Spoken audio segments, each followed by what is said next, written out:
So the first personal traction is in prone, and it's similar to a prone on elbows. So if you can get into that prone on elbows.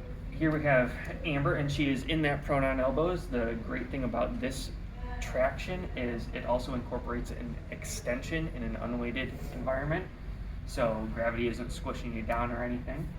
And the actual traction force comes when you leave your elbows there and try and army crawl yourself forward, but I don't want you to move, okay? I want everything from here down to be dead weight, okay? That is gonna be your anchor, and if you get to the point where your ankles are actually touching the end of the low mat there, that is further of an anchor. So try and pull yourself forward, and right in your low back, you should feel it separating a little bit. You should feel like a weird pressure. Mm-hmm. You feel that? Yeah. Okay. So if you're teaching this on a patient, doing traction on them first so that they know what this is supposed to feel like helps with them understanding if they're doing it properly or not. Okay? So that's the first one. This is the one that I think is the most effective and the easiest one to do for the patients. The other ones, there's two in sitting, which let's go to those right now. So why don't you have a seat right there? I'll come right next to you and do it with you. And here, it would be a little bit easier if your feet actually touch the floor. But I want you to scoot back so that your knees are right up against the edge. And since we can't raise or lower this, that makes it a little bit tougher.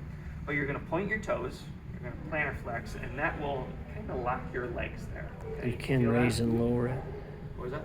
between your legs. Does it actually work? I was told it doesn't work. Well, if you plug it, well, it's, yeah. Oh my God, it works.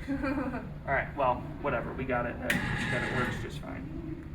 Yeah, that's as low as it goes right there.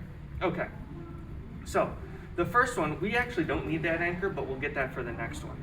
What you're gonna do is put your hands down, and I like to do it on my fist there. That way it gives you just a little bit more range, a little bit more length to your whole arm. And from the bottom of your ribs down is just dead weight, and you're just trying to unweight your butt, okay? Like you're lifting yourself off the table there. Can you feel that traction pulling there a little bit? Mm-hmm. Okay. So, same areas, same place that it should be. The next one, you take your hands and put them a little farther back. So yeah, right about there.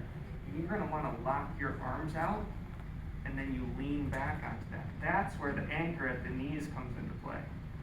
And that is a little bit more of an extension one as well. There's a relative extension there, but you can get more leverage on that because you're anchored here. So everything from here down gets pulled a little bit more, and you can feel a little bit stronger of a traction. This one is probably the second best one, and that one you can do, throughout your day at work. You can do it sitting at your computer chair at home. You just got to make sure you have a deep enough chair for it. Okay. The last three are in standing. Okay. The easiest one to do, but probably the worst one, is one that is really just going to get you through a pinch in the day. If you're standing in line at the store, just waiting to get there, and you start to feel your back, what you do is you put your hands right on the tops of your hips, and it's like you're trying to press down. But since you're standing there, you're not pushing the floor down, you're just lifting the top half of you up.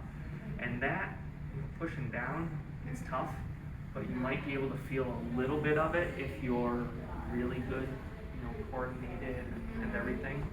Can you feel that a little bit? Yeah. Okay.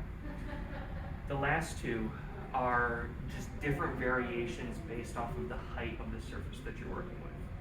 And the table might work well here. Move your nerves out of the way. So what we're doing here is either on your elbows or with your hands extended. It's the same principle, just depending on the height of the surface. Since this is really low, I'm gonna do it with my arms extended, but if it was something like a countertop or a higher table or the edge of a dresser, you can use it onto your elbows there, okay? What you're doing is here, I'm getting really close to the surface. Since this is really low, I have to duck down. But I'm getting my hips right to the front of the table. My elbows are locked out. My arms are what's holding me up. My legs aren't holding me up at all. And I'm already feeling some traction here, just with the weight of my legs pulling me down. To make it harder, I'm just leaning in. So it's similar to the sitting down one. Problem with that is it's a flexion, so that makes it a little bit worse technically because of the disc and everything and the mechanics of the disc. If you want to go ahead and try that one. But with the lean that you get, can you feel that one? Yeah. It's tough. Yeah, it is. And as you lean forward, can you feel it get Yeah. a lot stronger? Mm-hmm. That one gets quite a bit stronger very quickly. And that one as well is great for when you're at work, you know, working at different machinery or walking around a lot. You know, you can find something that can support you at least a little bit, whether it be your dining room table or the kitchen counter or, you know, a counter or a table at work, something that's going to support you like that.